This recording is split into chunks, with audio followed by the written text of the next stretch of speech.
Gold trusted gold buyers మీరు తాకట్టు పెట్టిన బంగారాన్ని విడిపించి ఈ రోజు ఉన్న మార్కెట్ ధరకు కొనబడును. ఒక టేక్ జరిగేటప్పుడు మ్యాక్సిమం నెంబర్ ఆఫ్ అబ్జెక్షన్స్ మీరు ఎప్పుడన్నా షూటింగ్ అప్పుడు ఫేస్ చేశారా? ఈ సినిమాకి చేశానండి. అది ఒక పథకం ప్రకారం సినిమాకి ఆవిడ కొంచెం అంటే ఎలా అంటే అండి, వైఫ్ మిస్ అయిపోయింది. సో చిన్న లోకల్ బార్లో ఫస్ట్ డే షూటింగ్ పెట్టారు. అంటే ఆడు ఎంత ఎమోషనల్ ఉండాలి, ప్లస్ బాగా డ్రింక్ చేసిన వాళ్ళ ఉండాలి. గడ్డం అది ఎంత పెంచుకొని ఉంటాను. లోకల్ బార్ అంటే వైజాగ్లో మనం బార్స్ ఉంటాయి కదండి సో దాంట్లో షూటింగ్. ఫస్ట్ డే నాకు షూట్ పెట్టింది ఒక నార్మల్ సీన్స్ అయితే ఓకే, అది చేయడం వల్ల చాలా ప్రాబ్లం వచ్చింది. ఏం ప్రాబ్లం వచ్చింది అంటే ఆ క్యారెక్టర్లోకి వెళ్ళాలి నేను. ఫస్ట్ డే ఆ క్యారెక్టర్లోకి వెళ్ళాలి. డైరెక్టర్ నాకు చెప్తా ఉన్నాడు, అన్నయ్య నువ్వు ఇలా చేయాలి, ఈ మూడ్లో ఉన్నాడు, ఇన్ని రోజులు అయిపోయింది అంటే వైఫ్ మిస్ అయ్యి నువ్వు బాగా వేరే మూడ్లో ఉన్నావు, సో నీకు ఆ షేక్ కావాలి, లేకపోతే అన్నీ నాకు చాలా టేకులు పట్టాయి. అయితే టేకులు పట్టలేదు కానీ నన్ను ప్రిపేర్ చేయడానికి టైం పట్టిందండి.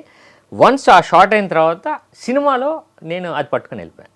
సూపర్. సో వన్స్ మనం ఇన్వాల్వ్ అయిన తర్వాత నాకు అలవాటు. మాక్సిమం అబ్జెక్షన్స్ తీసుకునే కేసు హ్యాండిల్ చేయాల్సి వచ్చింది ఈ సీన్ కోసం. ఈ scene noted. Very interesting. Super. అసలు చాలా ఇంటెలిజెంట్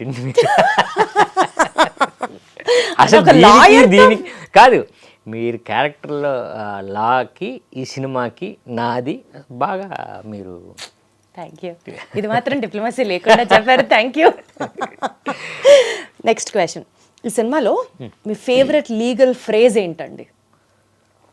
అంటే సినిమాలో ఒక మీరు లాయర్ కదా, చాలా లీగల్ టర్మ్స్ మాట్లాడుతుంటారు కదా, ఈ సినిమాలో మీ ఫేవరెట్ లీగల్ ఫ్రేజ్ ఏంటి? నా కేసు నేనే వాదించుకుంటాను. ఈ సినిమాలో నా కేసుని నేనే ఇలా చేస్తే అలా ఎందుకు జరుగుతుంది, ఎదుగోండి నా నా నా ఎవిడెన్స్ అని కేసుని వాదించుకుని బయటకు వచ్చేస్తాడు. ఎందుకంటే మీరే విలన్ కాబట్టి. చెప్దాం అంట తర్వాత. సో అది ఒక 5 to 7 minutes ఉంటుందండి. అది నాకు చాలా ఇష్టమైన సీన్. నాకు సూపర్. అంటే మీకు చాలా షేడ్స్ కావాలా ఆ సీన్లో. ప్లస్ పోలీస్ ఆఫీసర్ నుంచి లాయర్ నుంచి అందరినీ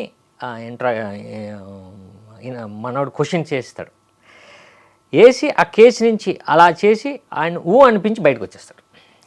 పోలీస్ చేతే అవును నేనే కరెక్ట్ కదా, అవును సార్ మీరే కరెక్ట్, బయటకు వస్తాడు. అంటే టోటల్ లా స్కిల్స్ అని, ఒక లాయర్ స్కిల్స్ అన్ని పెట్టి చేసిన సీన్ అనమాట. ఆ సీన్ అది ఇంకా హైలైట్ సీన్ ఉండబోతుంది. ఇంకా చెప్పుకుంటే చాలా హైలైట్ సీన్స్ ఉంటాయేమో, నాకు అర్థమైంది అంటే చాలండి. ఈ సీన్ మంచి సీన్. సూపర్. అంటే అప్పటిదాకా ఎవరు నమ్మరు, అతనే కల్ప్రిట్ అనుకుంటూ ఉంటారు, మీరు వచ్చి జస్ట్ ఆ టర్నింగ్ పాయింట్ చూద్దామండి. అది కథలో ఎక్కడ దొరకరు ఆయన అసలు. కాదు అంటే సినిమాలో ఉన్నదే సస్పెన్స్ కదండి. సో లవ్ స్టోరీ అనుకో చెప్పవచ్చు మీకు. అంటే సినిమా రిలీజ్ అయ్యే వరకు ఆగలేకపోవడం ట్రైలర్ చూసిన తర్వాత ఉంది కదా. మీకు చూపిస్తా సినిమా రిలీజ్కి ముందే మీకు చూపిస్తా. సరే, నోట్ దిస్ పాయింట్. చూపిస్తాను. Note this point. అయితే అంటే మీరు ఇంకా ఇలా చూడడం వల్ల మా సినిమాకి కూడా ప్రమోట్ అవుతుంది, మీరు కూడా చూడొచ్చు. ఫస్ట్ హాఫ్ అయిన తర్వాత మీకు సేమ్ ప్రైజ్ మనీ పెడతాం, సెకండ్ హాఫ్ కూడా మీకు చూపిస్తాం. అప్పుడు మీరు సినిమా గురించి కూడా మాట్లాడాలి మీరు. 100% నోటెడ్. అయితే డీల్ డన్ బోస్ గారు సమక్షంలో. Correct. Okay, super. So next question అండి. ఒక హిస్టారికల్ ఫిగర్, చాలా హిస్టారికల్ ఫిగర్స్ ఉంటారు కదా మనకి, మన హిస్టరీలో, ఇండియన్ హిస్టరీలో చాలామంది హిస్టారికల్ ఫిగర్స్ ఉంటారు. వాళ్ళకి ఎవరికైనా మీరు ఒక కేసు వాదించాల్సి వస్తే ఎవరిని సెలెక్ట్ చేసుకుంటారు? అసలు డిప్లొమసీకి స్కోప్ లేదు. ఇది కూడా ఆయన డిప్లొమాటిక్గా ఆన్సర్ చెప్పారంటే ఇంకా అసలు ఫ్లాట్ అంతే. లేదండి, చెప్పండి సార్. కరెక్ట్. ముందు నా డిస్క్లైమర్, నా భయం ఓడించడానిక గెలిపించడానిక ఆయన కోసం చెప్పండి. అబ్బా, ఆయన కోసం చెప్పండి. ఆయన కోసం ఎవరి కోసం వాదిస్తారు చెప్పండి.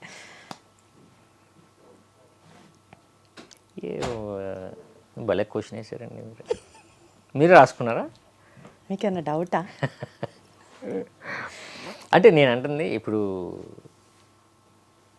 రావణాసురుడు ఉన్నారండి అనుకోండి. ఇప్పుడు నేను ఆయనకు వాదించి మీ క్వశ్చన్ నుంచి నాకు కూడా ఆన్సర్ రావాలి కదా. నేను ఆయన్ని ఏం చేయాలనుకుంటున్నాను, గెలిపించాలనుకుంటున్నానా, ఓడించాలనుకుంటున్నానా మీ అన్నది నాకు మీ పర్సెప్షన్, యాంగిల్ ఆఫ్ పర్సెప్షన్ ఏంటి? మ్మ్. ఎవరిని కేస్ టేకప్ చేస్తారు ఇస్ మై క్వశ్చన్. ఏమన్నా నాకు అంత పురాణాల మీద అంత ఐడియా లేదండి. పురాణాలు అవసరం లేదండి, any historical figure will do. నాకు అంత ఓకే, ఈ ఆన్సర్, ఈ క్వశ్చన్ స్కిప్ అనేసుకుందాం అయితే మీ సౌలభ్యం కోసం. సో ఒక ఎమోషనల్ సీన్లో యాక్ట్ చేయడం ఈజీయా శంకర్ గారు, లేకపోతే ఒక లీగల్ డైలెక్ట్, ఒక లాయర్ డైలెక్ట్ చెప్పడం ఈజీయా? మీకు ఏది కష్టం అనిపించింది సినిమా చేసేటప్పుడు? ఎప్పుడు కూడా ఎమోషనల్ సీన్స్ అండి. ఎమోషనల్ సీన్సే కష్టం అంటారా? ఎప్పుడు కష్టమే. ఇప్పుడు లాయర్ డైలెక్ట్ అంటే ఓకే, మనం అది కూడా మన క్యారెక్టర్ని ప్రిపేర్ అవ్వాలి. బట్ ఎమోషనల్ సీన్ ఎప్పుడు కూడా కొంచెం మనం చాలా ప్రిపేర్ అవ్వాలి, దానికి చాలా మూడ్లో ఉండాలి. ఎప్పుడు ఎమోషనల్ సీన్స్ టఫ్ అండి. సో ఈ సినిమాలో ఆ most toughest emotional scene was ఆ బార్ సీన్ అంటారా? ఆ బార్ సీన్ అండి. అంటే నేను ఫస్ట్ ఇన్వాల్వ్ అవ్వడానికి ఉపయోగపడింది ఆ సీన్, ఫస్ట్ అది పెట్టడం వల్ల. సో అక్కడి నుంచి సేమ్ ఆ సీన్ ఎలా ఉందో ఎండ్ వరకు నేను అలానే ఉండాలి. సో ఆ ఎమోషన్ క్యారీ చేస్తూనే ఉండాలి. ఎందుకంటే వాళ్ళలో చాలా స్ట్రగుల్ ఉంటుంది. మొత్తానికి ఆ వైఫ్ని కిడ్నాప్ చేసింది ఆయనేనా? ఆ ఆయనే. క్యారెక్టరేనా? డైరెక్టర్. ఆయనే విలనా? డైరెక్టర్ అండి. ఆయనేనా విలనా? డైరెక్టర్ అంటున్నాను నేను. ఎవరు ఇప్పుడు మీరు అమ్మాయిని సెలెక్ట్ చేసిందా? కిడ్నాప్ చేసింది ఆ. ఆ హస్బెండ్ క్యారెక్టర్ చేసిన మీరేనా? అంటే మీరేనా విలను అంటున్నా, జస్ట్ అండర్స్టాండింగ్ అడుగుతున్నా. నేను కాదండి, ఈడు చేయలే, ప్రొడ్యూసరో లేకపోతే డైరెక్టర్ ఎవరో, ఇద్దరులో ఎవరో చేశారు కిడ్నాప్ వాళ్ళు చేశారంటారా? అమ్మ బాబోయ్, అమ్మ బాబోయ్, అసలు సూపర్. సరే, ఇప్పుడు మీరు నిజ జీవితంలో కనుక మీరే లాయర్ అయితే ఏ కేసు వాదిస్తే మీరు గెలుస్తారు? ఏ జానర్ ఆఫ్ కేసెస్ వాదిస్తే మీరు గెలుస్తారు? మీ టాలెంట్ ఏంటి? అంటే ఒక లాయర్ స్కిల్స్ మీకు రియల్ లైఫ్లో ఏ సబ్జెక్ట్లో ఎక్కువ ఉంది స్ట్రాంగ్గా? నాకండి లవ్ కేసెసా, డ్రింక్ అండ్ డ్రైవా, లేకపోతే డ్రంక్ అండ్ డ్రైవింగ్ ఏమి ఉండదండి. ఇప్పుడు బెయిల్ వస్తుంది, అదే అసలు మీ స్ట్రెంగ్త్ ఎందులో అంటున్నా. సివిల్ అండి. సివిల్ కేసెస్ అసలు అవంటే బోల్డ్ ఉంటాయి, ఎక్స్ప్లెయిన్ చేయడానికి అవసరం లేదు, చాలా ఈజీ ఆన్సర్. బోల్డ్ ఎంత డిప్లొమాటిక్ క్వశ్చన్. అమ్మ బాబోయ్ కదండి సివిల్ అంటే అదే ఈ భూములు గీములు దాని మీద ఉంటుంది కదండి. సో ఎస్పెషల్లీ ఈ సినిమాకి సంబంధించి మీరు ఎలాంటి హోంవర్క్ చేశారు అన్నది ఒకటి అనుకున్నాను, బట్ ఆల్రెడీ మీరు అది చాలా క్లియర్గా ఎక్స్ప్లెయిన్ చేశారు. Beat in terms of dialect or beat in terms of acting అని కూడా చెప్పారు. కాబట్టి సక్సెస్ఫుల్గా నా ఇంటర్వ్యూ కంప్లీట్ చేస్తూ మీ సినిమా సూపర్ డూపర్ సక్సెస్ సాధించాలని మనస్ఫూర్తిగా కోరుకుంటున్నాను. All the very best and more power to you. Thank you so much అండి. ఫైనల్గా మన ఆడియన్స్కి ఈ సినిమాకి ఎందుకు రావాలి, ఎందుకు చూడాలి అన్న అంశంతో కంక్లూడ్ చేద్దాం. సో బేసిక్గా ఒక్క పథకం ప్రకారం అంటే ఈ సినిమాని నేను నాకు వచ్చినప్పుడు ఈ సినిమా నాకు ఉపయోగపడుతుంది అనే దాంతో ఎవరైనా సరే, బట్ నాకు మోస్ట్లీ ఒక క్యారెక్టర్ని కొత్తగా చేయొచ్చు, డైరెక్టర్ నన్ను ప్రొజెక్ట్ చేస్తాడు అనే నమ్మకంతో.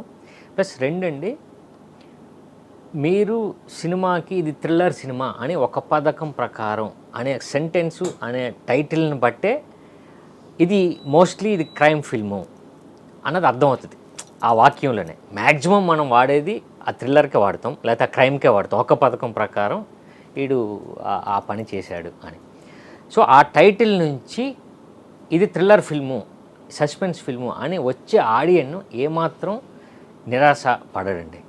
ఎందుకంటే edge of the seat second హాఫ్లో అసలు ఏం జరుగుతుంది, మనం చూసిన సినిమా ఫస్ట్ హాఫ్ ఏంటి, ఈ సెకండ్ హాఫ్లో ఎవడు అసలు లీడ్ కాదా, ఓకే సముద్రగాని గారా, కాదు, లేదా హీరోయినా, కాదు పక్కన ఉన్న పోలీస్ ఆఫీసరా, లేకపోతే హీరోనా, ఈడ, ఇలా గ్రాఫ్ వేసుకుని వెళ్ళాల్సిందేనండి ఆడియన్స్.